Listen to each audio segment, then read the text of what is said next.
This episode is brought to you by Mobility Public Relations, the full-service PR agency created specifically for mobility technology companies just like yours.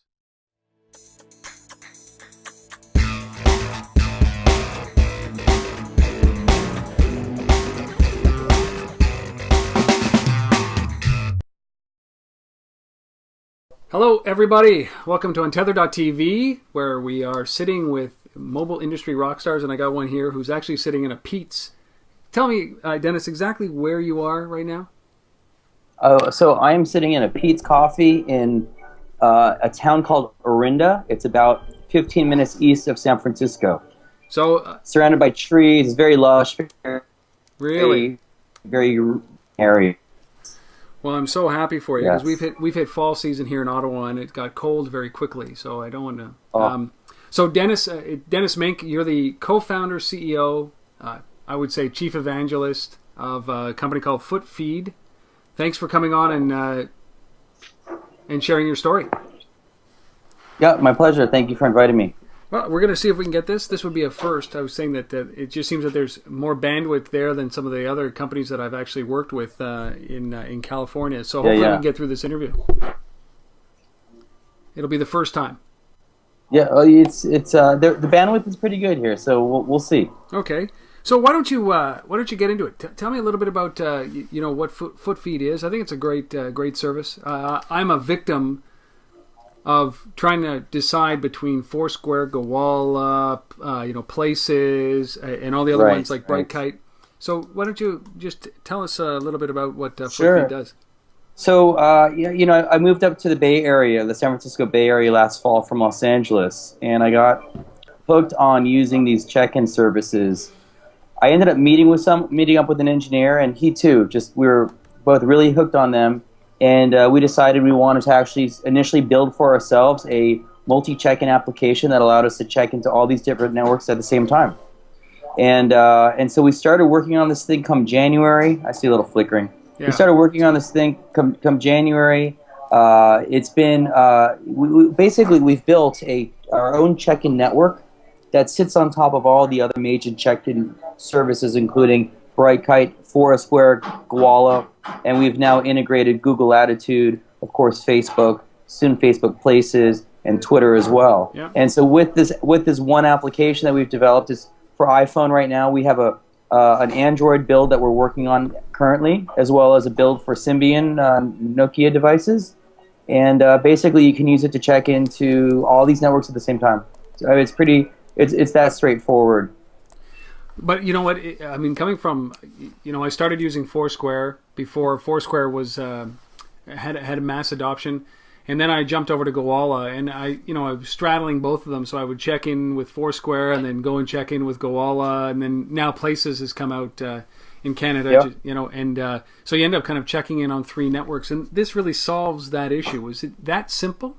Is that the problem that you wanted to solve with this? It's initially for us it was that simple. So back last fall and during the winter when we started working on this, we were very avid users of Brightkite, Foursquare, and Gowalla. Yep. And networks. We've got networks of friends on each one of these platforms, and we really initially wanted to build an application that just allowed us to go anywhere we would go. And within one click, check into a location across all these networks. Yeah.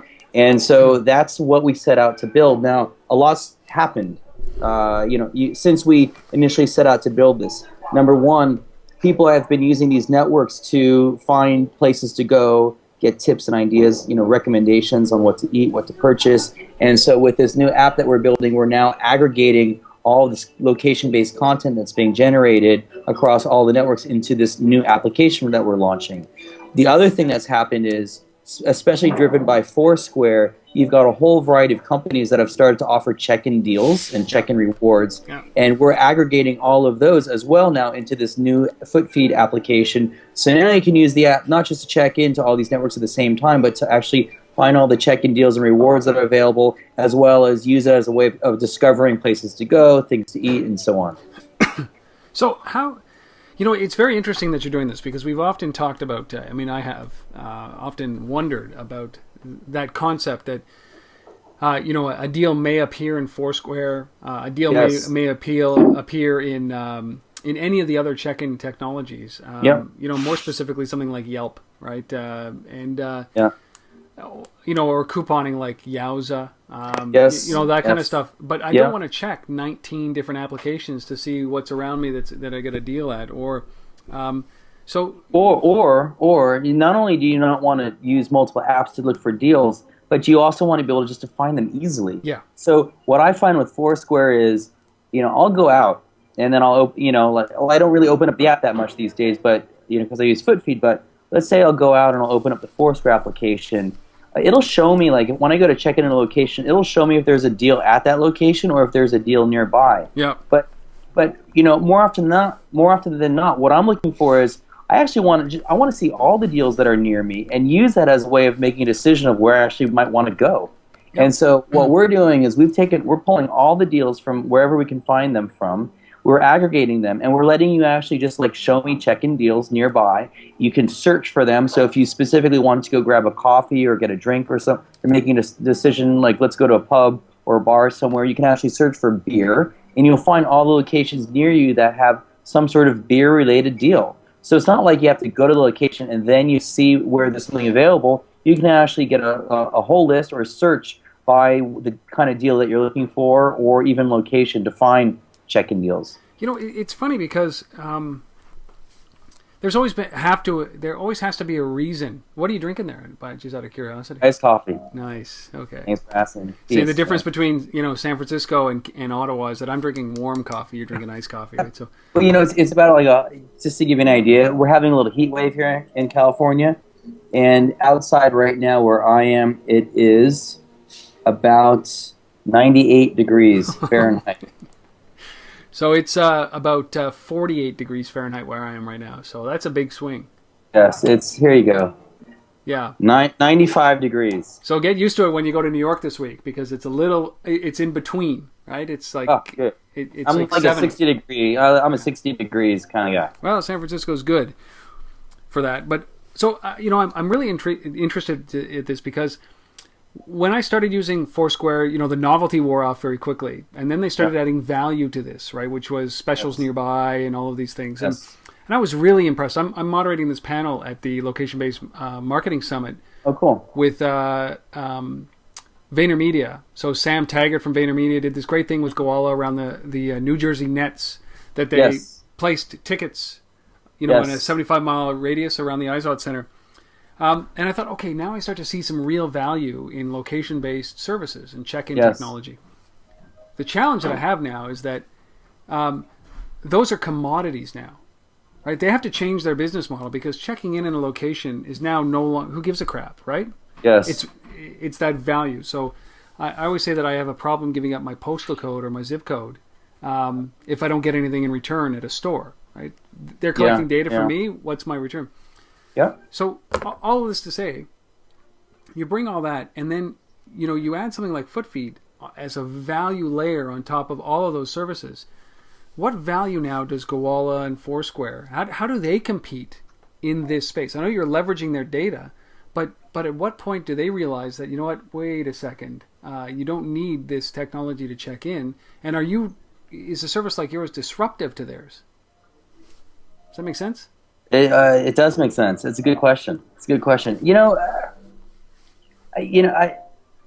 So I think the question is really sort of the challenge is when you look at Goala or Brightkite or any of the other check-in, a Whirl, for example, or even Loops. Like, they all have really decent-sized user bases. Loop has 4 million active users. Brightkite has 2 million. Goala has, I'm guessing, around 500,000 at this point, compared to Foursquare's 3 million. Yep. So here you have all these different networks, and they're all, they try to differentiate from one another in very sort of minor ways.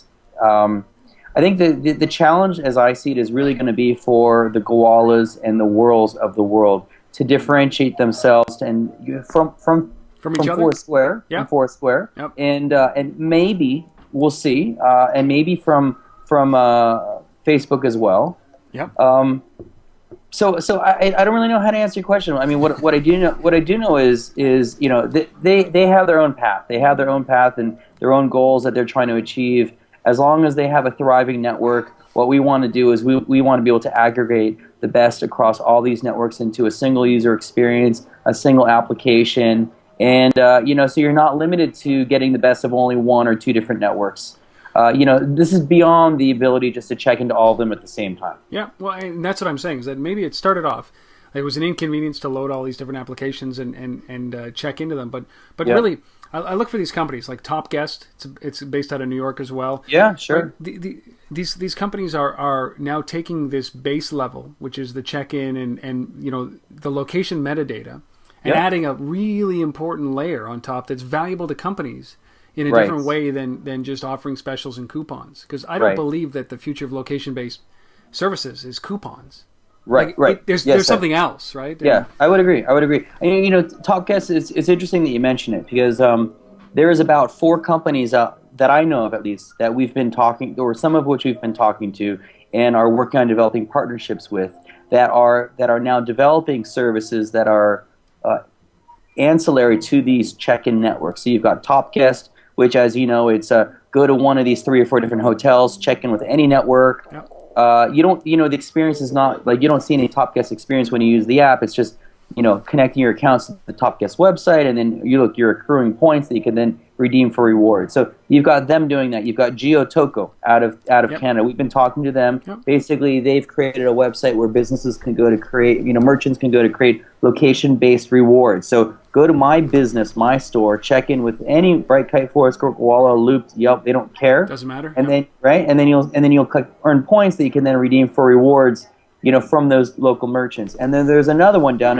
in the south of the U.S. called Carl Says. It's another one we've been talking to them. They're also doing all doing the exact same thing. It's like everybody's looking now at the mobile space, and with the rise of check-in, they're discovering that this is a new channel that local businesses can now use to market their services, drive foot traffic into their stores, all designed, you know, and built off of these check-in networks. So from our perspective, you know, it's great. I mean, all we're doing now is what we want to do is, and what we are doing is partnering with these guys so we can give them a channel, a distribution channel for sharing the check-in offers and rewards that merchants are creating with those services, and make them available through FootFeed. Yeah, and I think that it's so valuable. Yeah, people ask me all the time. They say, "Well, I mean, is there a company that allows me to do this all at once?" Right? There's got to be an aggregator of every coupon. Like, right. I think that there's enough room in the industry for multiple coupon, you know, location-based services and location-based coupons and all that kind of stuff. You know, Yao's has done a great job. There's Clip Mobile that's in Canada. You know. Yeah. But there's a number. Moby coupons. Yeah. There's a lot of them, actually. Groupon. You know, it's only a matter of time before Groupon moves in. Groupon. Yep. So that's right. And there's enough space. You know, there's enough world for all of them, right? Yeah. But you're right. You know, I think that this comes back to the empowerment of the consumer, right? So that I can make a really great decision about where I'm standing right now and what I want to buy and where I want to buy it, right? And I think that the aggregators like you guys who bring all that information really have a distinct advantage. But I'd also say that I'd be concerned because, you know, one day maybe they won't have an open environment. Maybe Foursquare decides to close it, right? That's right. And then what do you guys do at that point if it's something that happens where because your business relies on them, all of them rely on these guys remaining open. That's right. I mean, look, there's sort of our business. FootFeed is dependent upon 2 things. One is dependent upon these networks maintaining open APIs, so we can build our network off of their technology structure. And the second thing business is really dependent upon is fragmentation. I mean, as long as there's lots of players in this space, it's to our benefit. Yep. So when Facebook launched Places, we're like, at first it was like, uh-oh, you know, if they come in and they destroy everybody, then there's really no value to FootFeed.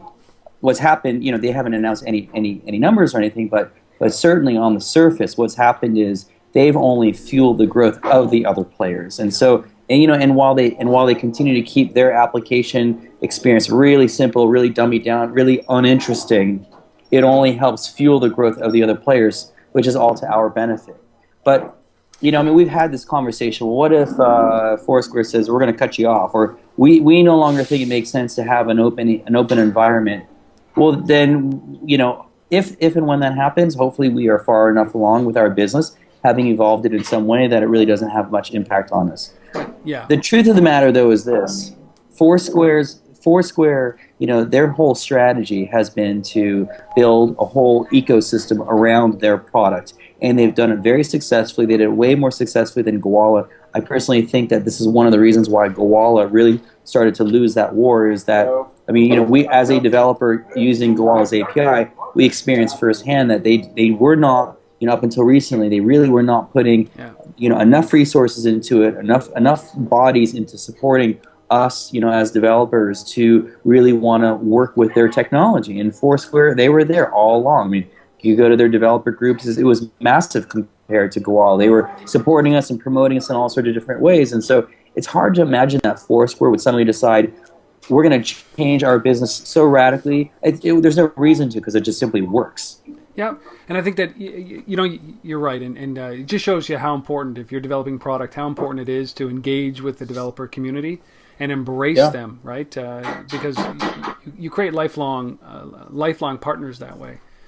But I think perhaps the big thing with Foursquare is that they have to. I think that they're focusing on the big brands right now, aren't they? Like, they're focusing on enabling the big brands. Foursquare is shooting in a lot of different directions. I mean, they've been doing this for a while. Are you there? Yeah, I'm still here. Did I lose you? No. We're getting a little bit of lag, okay, that's all. Okay. Foursquare, they've been focused on getting small merchants signed up, creating location-based deals and rewards. They've been going and working on getting all these big brands signed up, doing like branded badges, custom tips, things of this nature. I mean, they've been sort of going after the market from a few different directions to just build it, and they've been doing that. They've done it very, very well. One thing I'll tell you is, and you're just, your picture's still static, so hopefully are you there? Yeah, I'm still here. Yeah. Okay. When we launched the app, again, I mean, we did this specifically to address what we call our check-in-aholicism, right? I mean, we are check-in-aholics, addicted to this stuff like crazy. Like, we call it our one-step program. We're 10, 12 steps. It's our one-step program. One app, one check-in, you're done. So while we developed this to feed that need of ours, what we found is just in the last month and a half, we started going out and talking to a bunch of companies that we've had some relationships with, or at different types of demos and events that we've been at. We've talked to a variety of companies. We've gotten an amazing amount of pull from businesses that want to actually leverage our platform and build off of it for their own purposes. Yeah. But what's interesting is the companies that we're talking to, and I'll give you some very interesting use cases that we've been discussing. The companies that we're talking to, some of them, they've been doing like the Foursquare thing, but to move beyond the branded badge and the dollar off coupon, and they're looking to actually leverage check-in as part of their infrastructure and using it for like building loyalty programs on top of different types of location-based campaigns and marketing programs and things like this. And so this has been sort of the big push for us now.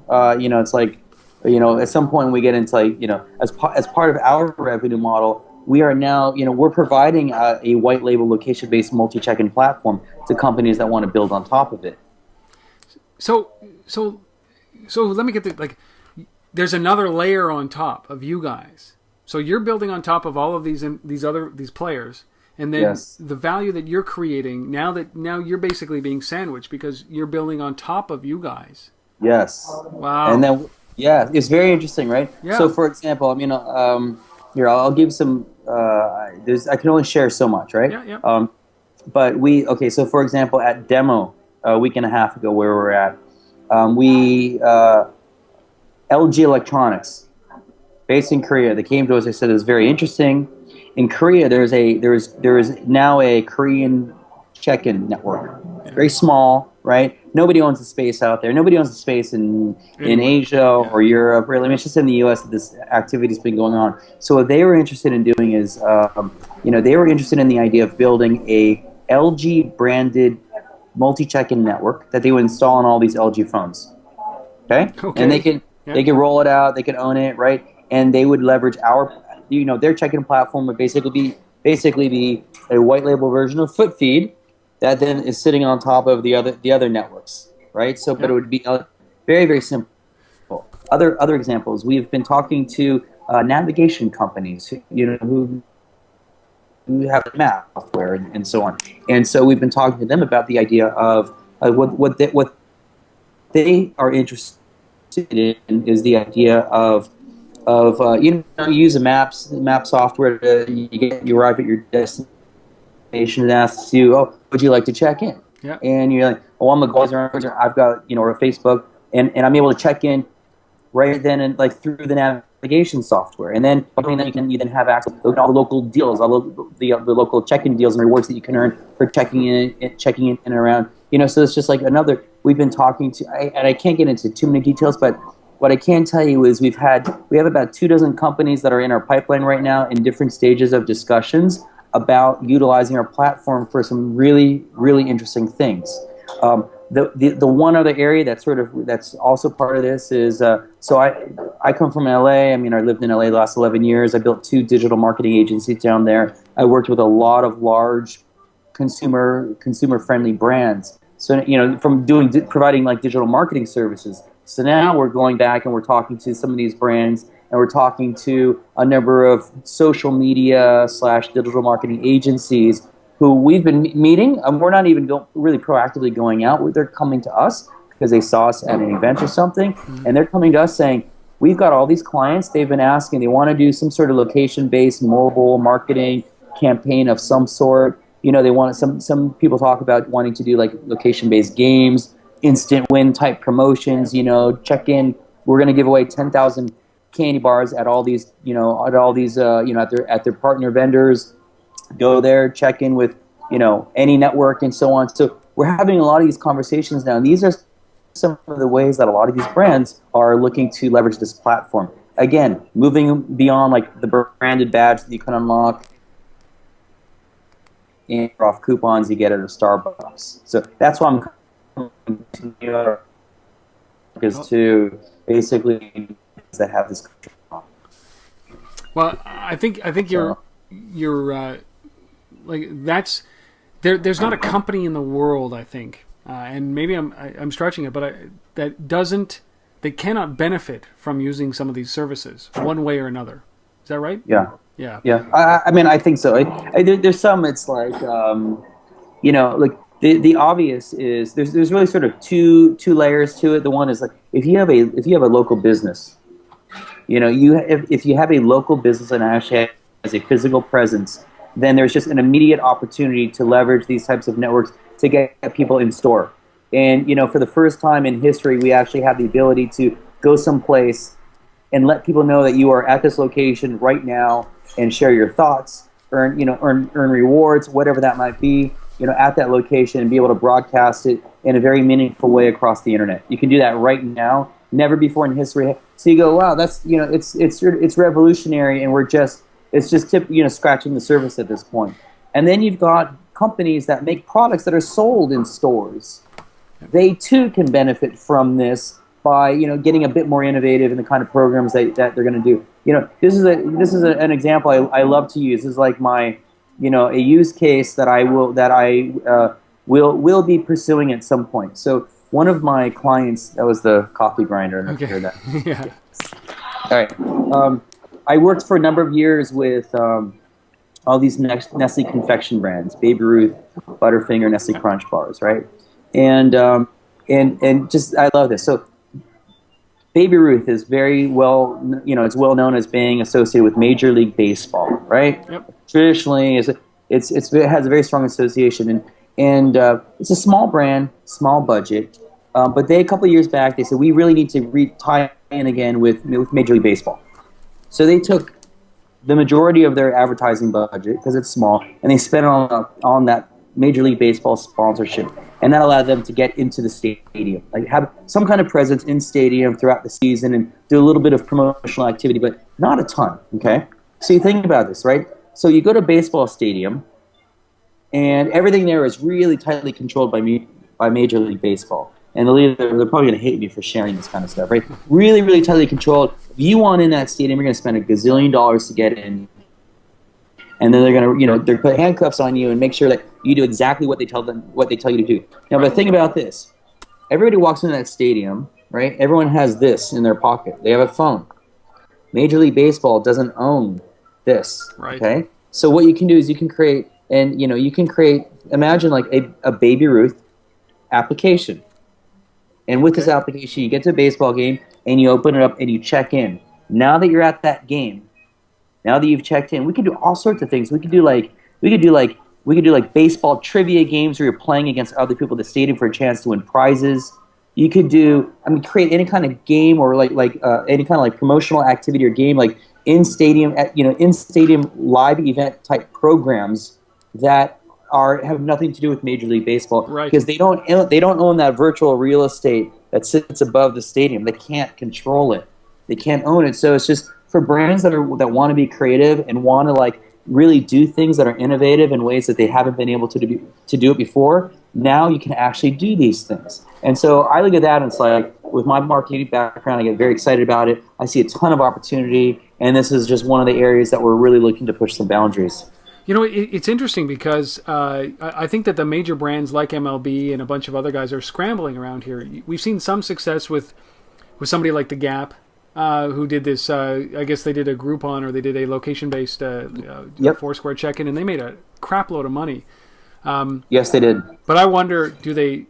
Is that good, or is that just bringing revenue forward? Right? Or now are people conditioned to wait till that 30% sale is on until somebody, because it's going to happen again, and I might as well hold off on my purchase until that happens. So does it create a pattern in people that now, for a year from now or 2 years from now, we're going to see that the ballooning of this location-based services is going to adjust the actual profit center or profit capabilities of all these companies, because now I know that I can wait a month and I'm going to get 30% off of that purchase, right? Well, yeah, that already goes on, right? All these retailers, they already have their, they'll have seasonal promotions, and okay, I'm going to wait, and then I'm going to save 50% off of what I can purchase from last season. I mean, there's a lot of that going on. I think the way I think about it is, you take a look at Groupon and the 25 other clones of Groupon.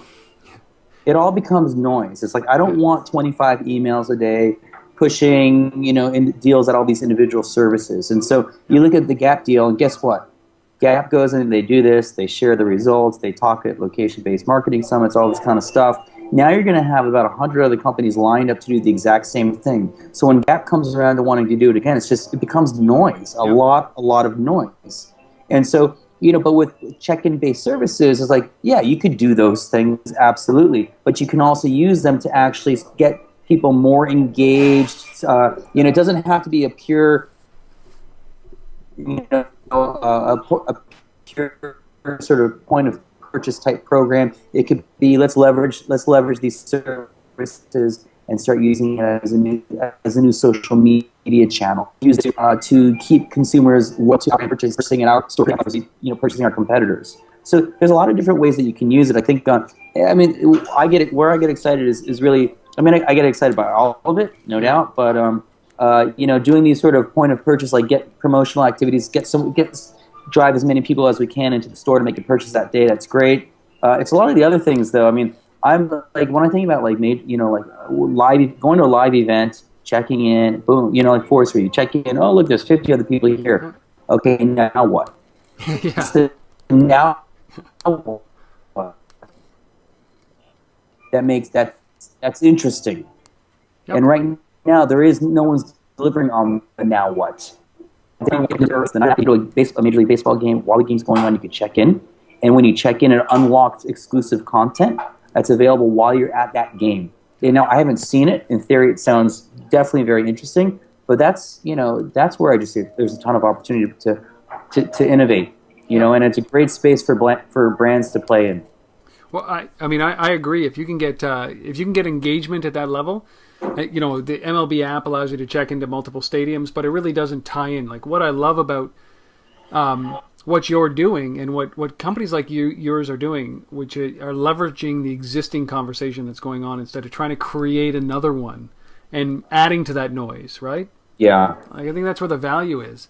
But, Yeah. But my a question that I have is so how do well, two questions. The first one is obviously, there's you're getting a lot of data, Yep. and is there ever an idea in your head that, listen, we're going to create our own check-in network and add it to the fray? So like you got all of the ones that we've mentioned 1,000 times, and then you've also got the foot feed, network as well. So that Right. if you've got an Well, install base, That hasn't been our goal. We didn't set out to let's build just another check-in network and try to find our little point of difference. We did end up building a check-in network. Yeah. It's not as featured as we want it to be, but basically you can use it as its own check-in. Almost. There's like a couple pieces that a week of work, 1 week of work, and then we've got a couple missing pieces to it, but foot feed is our position on as a tool. It's almost kind of thinking as a tool, not as a network. Yep. Lets you check into all these networks all at the same time. Let's use this tool to show you where you can find check-in deals. Show you where you're going to find a lot. I wouldn't say latte, but like good good content, good places to eat, things like that. By aggregating all the data that's available. For companies, as we are getting more white label licenses signed with companies that want to use our platform, Yep. that's where it's like, depending on a case by case, if we do a deal with if LG Electronics decides we really want to have our own multi-check-in, branded app installed on all our LG phones, we will invest the time that it takes to add more features. So it really is a full-featured check-in network. Yeah. And is that how you? How do you generate? How do you make money? Like, where does the revenue come from in the current business model, or where are you going to get the revenue? I can tell you. Look, with the current model, we're really focusing. There's two areas, but the first primary area, which again, it was a month and a half ago, we just stumbled upon this. Yeah. Talking to brands and talking to companies, we discovered, we've got people coming and saying, we want to license your platform. Okay, great. So that the first is licensing fees. We'll do it in different ways, but generally there's a cost per user or based upon usage. There's fees that monthly recurring fees. That's the first. That's the primary revenue source. And the other side of it is really the consumer side. We've built this app for ourselves, for consumers, and as we are now aggregating deals and things like this, we're looking at monetizing that. Monetizing it by initially partnering with these different services that are charging merchants to run location-based campaigns. So monetizing by taking a percentage of that for anyone that for anyone that makes a purchase, makes a purchase through our application, we could take a percentage of that, and then beyond that, honestly, I don't know. I don't know. Don't know. But those are the two. It's licensing, and then it's on the consumer side. We'll see sort of what pans out there. It's a volume play, though, isn't it? You want to get this into as many people's hands as possible. Yeah, exactly why. So by licensing the platform and building branded apps and companies integrating it, our data grows. Like we don't need, just think like, again, if there's like an LG branded network and it's powered by FootFeed, all the people using it, all their check-in history, all the data that's being generated, that's all within our system. It just helps us understand people better, where they go, what they do, what interests them. Yep. And then that, of course, will allow us to target them more finely with check-in-based deals, location-based advertising, and things of those nature. Well, I just, Untether was a broadcast partner for a massive Mobile Innovation Week event in Toronto a couple of weeks ago. And the messages that came out of this were very loud and clear that this is the most personal experience, right? These devices, you don't leave home without it. I don't leave home without it. Yep. It's like keys, cell phone, Yes. And then the rest can go to hell. I don't even need a wallet anymore, right? But that's right. So it is that personalized experience. So I also firmly believe that that because it's such a personal experience, that a 2% action rate is unacceptable when it comes to marketing, right? What I heard a lot about at this event was, banner ads, the click-through rate is 0.05%, and that's accepted, and people like it and embrace it and think that's great.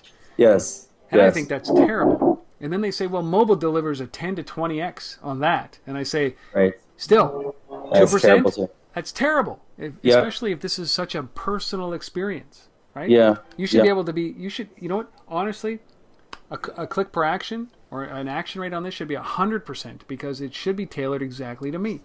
So something like foot feed is that, right? You gather enough information about somebody who's over a long enough period of time, you really have the ability to tailor, target, and push messaging voluntarily, right? I've signed up for it, I've agreed to it. A lot better than something like Groupon or something that's generic. Right. So, I would agree. I mean, the big point of difference there is, because everything's data. So you gather information on people. Somebody's, online you're browsing people's browsing habits and where are they going, and that's like the big data point. And then any survey-based data you can gather to fill out the profile. Okay, now you can start to get more targeted. And we all have seen, like, here I am, like I filled out a form once, and now everywhere I go on the internet, I keep seeing this banner for life insurance or whatever it might be. The interesting data point that mobile devices or GPS-enabled mobile devices bring you is we know your location. And with check-in, it's if you share, then we will know your location, and we can provide relevant information and offers to you at the moment that you are most likely to want to access it. To me, that's really that right there is the holy grail. It's like, okay, here's my case in point. Every Friday around 6 p.m. at night, I get an email from Costco. It's the Costco deals and offers, whatever Costco offers, right? They send it out at 6 o'clock on Friday night because probably people do a lot of shopping at Costco on Saturday and Sunday. Okay, I get it. It makes sense. Guess what? Doesn't work for me. No. I'm not shopping at 6 o'clock at night. When I am shopping is when I'm at Costco. Yeah. That's when I'm shopping. That's when I'm there. That's when I'm shopping. So it's when I walk into Costco, that's when I want to see that information. Yeah. And ideally, look, I'm willing to press this button in order to, this check-in button in order to see what do they have available for me right now. I'm willing to take that effort because there's going to be, they don't do this yet, but I'd be willing to do it because I'm going to get something in return. And I'll probably end up buying stuff that I don't necessarily need. Yep. But you do that I'll buy it at Costco. Yeah. That's true. But that's the point at which I'm ready to receive. At 6 p.m. I guess I'll browse it. It doesn't motivate me to go to Costco the next day. So it's like that's what I love about these location-based services is they have that kind of potential to really actually have a positive effect, impact on our lives, help us save money, help us discover our environment, learn and do things that we might not necessarily otherwise know to do or do. But that's the difference. So when you talk about location-based marketing, people get very confused because, well, maybe they do, or maybe it's just me. I don't know. It could be just me. Yeah. But, it's the difference between getting people into the store, which is traditional marketing, which is driving people there, which might be this email at 6 o'clock on a Friday, versus once I'm in there, getting people to buy something, right? Like, it's creating an action. It's one thing to get you in the store, which is what you do with traditional marketing. Yes. But it's another thing when you're in the store to actually make you have a sense of urgency to buy something, walk out of there with something that you didn't necessarily need or want, but it was such a great deal because you checked in. They are different. It's sort of it's splitting hairs, in my mind. I think I've just sort of it's like, what's the difference between advertising and marketing? Ultimately, isn't advertising kind of like a subset of marketing? Is like what marketers think. Advertisers probably think advertising is really separate from marketing. Yeah. It's all generally the same thing. It's all sort of doing a whole variety of things that are designed to get, make people aware of something and then to get them and to take an action. Yeah. And it's all, what's loyalty, what are the programs? Hey, take an action. I'm earning points every time I use my credit card. I'm saving, I'm earning miles and things like this. And so, but it's all, and they get the emails to get in the center, and it's all sort of, to me, it's I just think of it as splitting hairs at that point. It's all lumped in at this. Sorry. Yeah, it's okay. Yeah, I mean, that's like, it's just coming from someone that has about 12 years experience doing a crap load of online marketing advertising, and it's, but there's different tactics designed to do very specific things, of course. No, it's okay, Dennis. You don't have to backtrack on it. It's all right. Okay. Yeah. Well, I mean, look, like your comment about like banners, having a completely unacceptable click-through rate. Totally agree, right? Totally agree. If you talk to a lot of advertisers and media people, what they're going to tell you, what they'll say immediately is, well, what was the purpose of that banner? Was it designed? Are you trying to get somebody to click through so they'll make a purchase, or is it to reinforce a brand? And really the action that we're trying to get them to take is going to be somewhere else. Because what we're really trying to do is get them to pick up the phone. And so by the time they see banners, all week long, and then they get home, there's a direct mail piece, and they're going to save the $50 on whatever. But here's the phone number to call. It's like all sort of multifaceted campaign that's designed to get them to take that one action. And the website or the media is not really designed for that purpose. Yeah. I don't know. I hear all this crap all the time. Well, yeah, I believe in the in the shortest path to revenue, and if I'm going to put in some money, this you want something to come as a result of it. It has to be measurable, and I think that I think we both agree on that. I wonder is that when I check in a store, and I'm kind of casually browsing, and what I'm interested in is not just when I'm in there and I've made a decision to go in there because I'm one step closer to buying. Right? When I walk into the Gap or when I walk into a brand or a Starbucks, like I almost think that like if I walk into a Starbucks, don't show me the coupon for $1 off because you're taking revenue out of your own pocket. I'm in there, right? Yeah. Versus when I'm nearby and I need to be enticed to go in, right? I think that's a distinction there, right? I'm looking for something to recover from. Right. But I wonder about that because it's that expectation. But your Costco example is perfect because when they hand me the coupons when I walk in, there's stuff on there that is such a good deal that I never wanted, but I end up walking out with, and I think that's really the power of some of this. So right. Sampling Dennis, too. I mean, why do you do sampling? Yeah. You go to Costco. I'm going to go eat samples. You might actually buy something that you ate. Yeah. You probably have. I think everyone has. Yep. That you never would have purchased otherwise. Totally agree. Same thing. I mean, look, when I walk in Costco, I really, as a check-in aholic, I really want to be able to walk in there, check in, and just boom, right here. I just, even before I check in, just show me all these deals and throw something in there that I can earn for checking in because basically I'm like, you're going to pay me, you're going to reward me for sharing with all my friends that I'm at your store making a purchase. Yeah. In fact, and if it's related to like, hey, check in and share a picture. Yep. No problem. Yeah. Just as long as there's some sort of reward attached to it, I have no problem doing those things. And then, hey, my 500 friends, that's 500 potential high quality impressions for Costco. Yep. Well, I mean, that's what I love about this industry is that it's evolving, and every week it's something new, right? And it's really energizing. Let me ask you this last question about what it is that you're doing at FootFeed. Is there one specific thing that you look at and say, I'm so excited about this when it comes to this industry? The pace, like what would it be? Okay, the thing that I get most excited about is it's so young. It's so young. Yeah.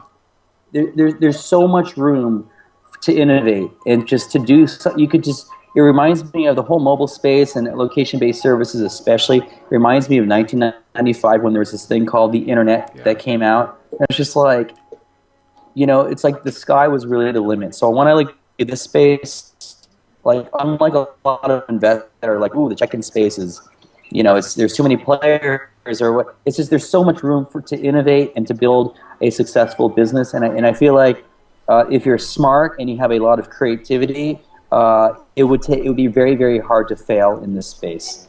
So like my little Major League Baseball example, I'm like, ooh, live events. Yeah. This kind of technology is ideal for live events. Name. Okay, give me like 3 examples of like live events where you've seen some sort of location-based check-in kind of program, that's launched at live events. It's like at the moment I can name really kind of 0. Yeah. and it's just like, are you kidding me? In LA, I was really into game shows, and being in online marketing, I loved like instant win promotions and games. So I look at all that, I'm like, my hope is to get some of these old brands that I used to work with to just, okay, everybody pitch in 10,000 candy bars each. So now I've got 50,000 candy bars to work with to just start, running all these, it's just work with their partners, and you never know, over the next 3 months we're giving away 50,000 candy bars, redeemable on the spot at those stores. All you got to do is check in for a chance to win. Like that's just fun. I mean, that's it. I mean, it doesn't all have to be so, serious and stuff. but that's just fun. I mean, as a consumer, I want that. Yeah. I want that chance to win a free candy bar, and I'll talk about it like crazy. And it's just, these are the kinds of things. So I look at even just the simplest, examples like that. I get really excited about that. Well, I mean, I would tend to absolutely agree with you. There was some of those business models that were created 15 years ago are now coming to fruition. Right now, we're seeing the merits of e-commerce that was the promise in 95, 96, and I bet you if you launched a pets.com on a mobile version, it would succeed today as a result of the acceptance of it. Even the sock puppet guy could come back. But yes. Yeah, Love that guy. It is that energy, and I think that there's no doubt that this industry is so young, and it's at its nascent stage. It hasn't even been defined yet, as far as I'm concerned. And even if Foursquare has 4 million users, and Whirl has 3, and Goala has 500,000, that's nothing. Like there's no winner here yet, and that's right. That's the fun part, isn't it? That's right. And your market is worldwide. Yep. Your market is every single person that has a smartphone or a feature phone in their pocket. Yep. They all have access to all of this stuff. Yep. And and it's only growing. It's only growing. So you're talking about a billions person space that you can play with. It's, again, I mean, I look at it, I go, it's incredible. I see so much opportunity for so many players. It just comes down to be innovative, have fun, do something that's creative and that provides some kind of value. And it's hard. I think it's really hard to go wrong in this space right now. Yeah, I do. Well, listen, Dennis, I could monopolize your whole afternoon. I get to meet you live and in person this week when we hit New York City. Great. Where do people find you right now? So footfeed.com, anywhere else? Footfeed.com. Yes, we've got our consumer site up there. If anybody wants to contact me directly, by all means, you can just reach me at dennis@footfeed.com. Okay. We're on Twitter, footfeedapp, app.com, Facebook, all the usual social media channels. But yeah, I mean, look, we have developers that are using our API because we've got a public API available. We've got, for companies that want us to build location-based check-in apps for them, we're providing that as well. If you want to license our API, it's just get in touch with me about it, any of that, and and then if you're going to be at like the upcoming Location Marketing Summit, just track me down.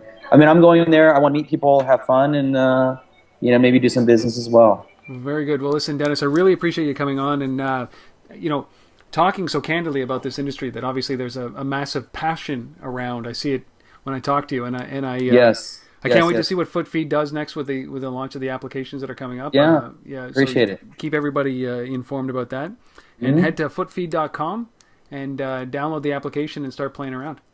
Excellent. Listen, Dennis, thank you so much, man. I appreciate it. Rob, really nice meeting you. So.